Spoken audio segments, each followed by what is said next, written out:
Hello friends, this is Insomnia to Peace. I'm John the Sleep Coach. I wanted to make a video and describe how I view my sleep as someone who slept great for most of my life, suffered from crippling insomnia for 7 years, and then went back to sleeping just as well as I did before I had insomnia. Full disclosure, I've been in recovery for about 9 months now. I believe outlook is a really strong component to overcoming insomnia. It might actually be the only component now that I think about it. And so I wanted to give a bit of context as to what a recovered insomniac person's outlook looks like and how it compares to how I used to look and feel about sleep back in the day when I was really in the difficult part of insomnia. For starters, how I feel about sleep now is more or less exactly how I feel about sleep before I had insomnia. And that is, I honestly don't think about it or plan for it. I just keep doing everything that I legitimately want to do throughout the day until I get too sleepy to do anything else.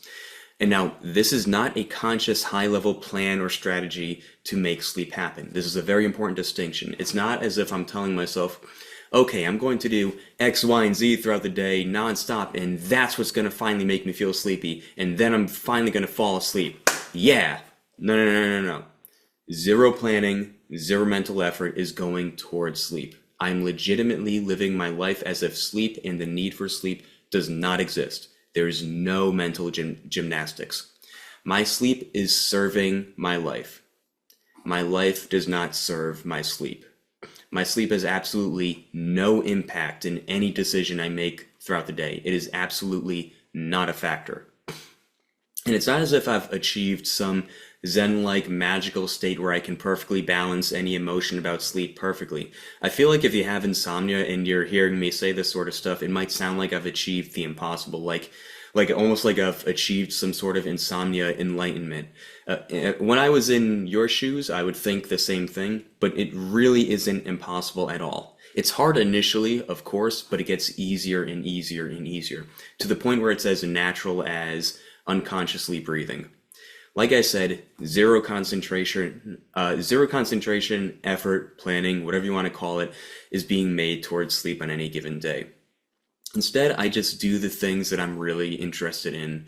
I'm fortunate enough that I have a lot of things that bring me joy. I've got a lot of hobbies and a lot of side projects to work on and people to hang out with.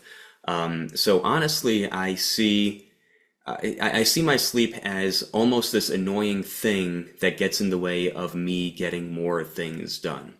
Having said that, it's not really annoying because it does feel really good. And after I've been working all day, a big part of me is more like, all right, come on, it's time to chill out and something that we got to do. Pretty much the only decision I make towards sleep is I don't have any more caffeine past 2 p.m.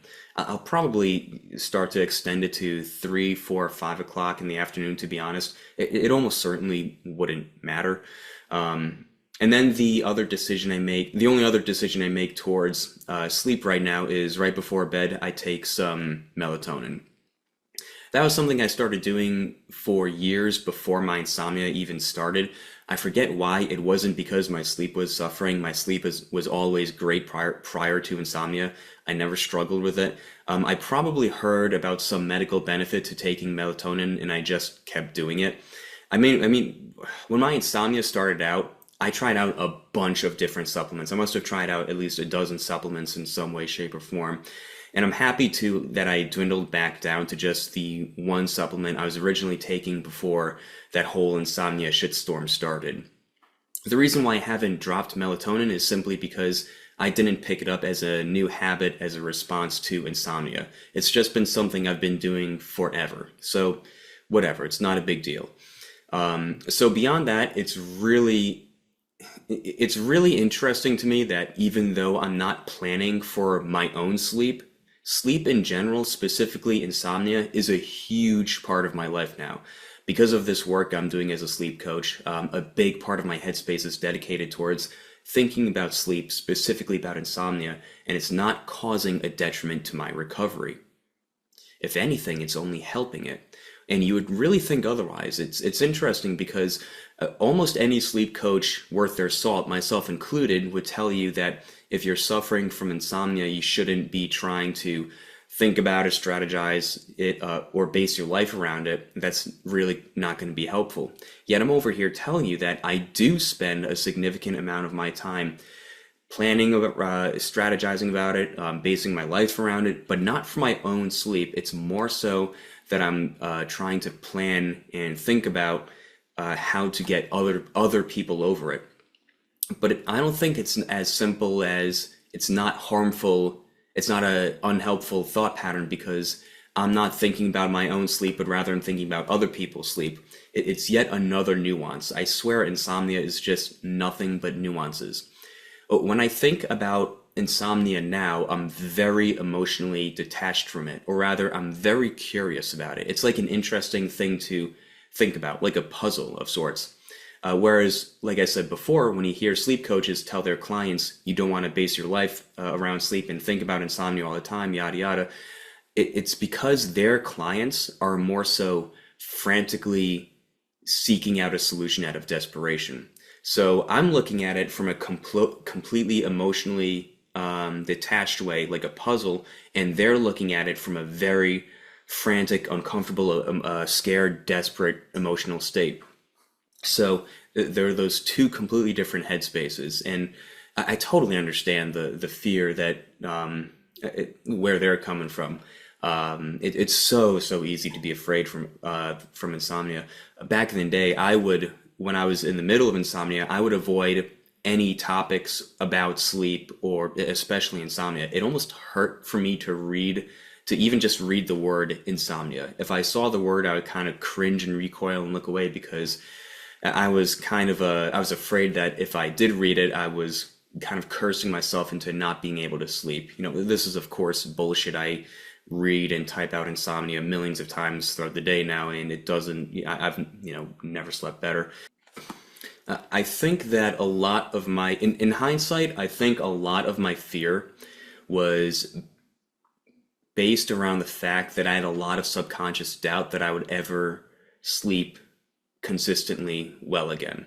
But now that got a long enough streak now, I know that for a fact that I'm not broken in any way. There's nothing wrong with my body chemistry or my psychology. I think I was afraid that for whatever reason, once my insomnia started, that was it. There was this no going back. I'd opened up Pandora's box. My body had lost the ability to consistently sleep. Maybe I could get lucky for a little bit, but it's just another bullshitting insomnia anxiety.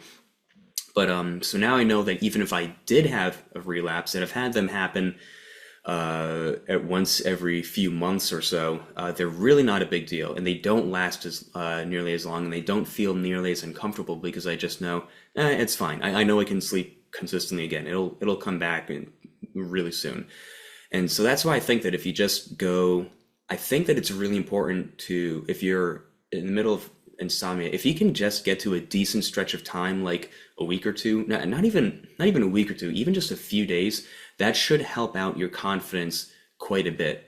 Like 3 days in a row of having good sleep is huge if you think about it, because those are 3 completely different days where you're exposing your body to probably a lot of different things. You probably ate different foods, you had different habits, behaviors, thinking patterns, whatever. And despite all that, you were still able to get 3 back-to-back days of good sleep. So that should be really huge, a really solid piece of evidence that you can sleep consistently again. And for me, and I mean, especially if you've had it for a longer time, for me, personally, I had it for 7 years, and that's a long time. And I was afraid that at some point during those 7 years that my body did undergo some sort of chemical change, and that now would definitely required some combination of sleep hygiene, supplement, medication.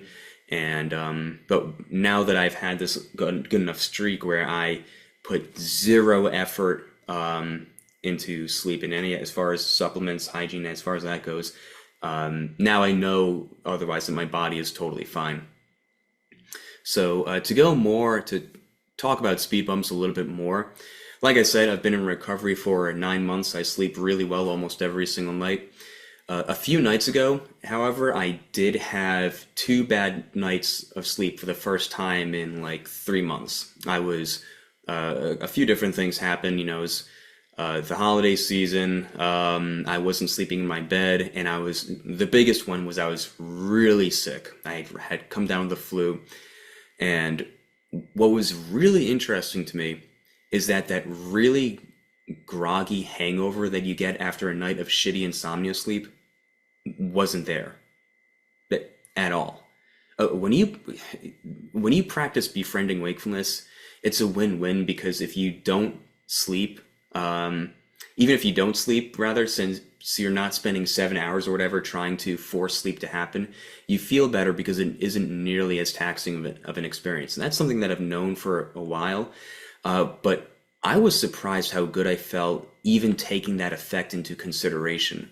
I thought for sure I would feel it, since I was, not only was I sick, I mean, these were nights where I was pretty much wide awake all night. Maybe I had an hour or two, but also I had it, these are two back-to-back nights when I just had terrible, terrible sleep.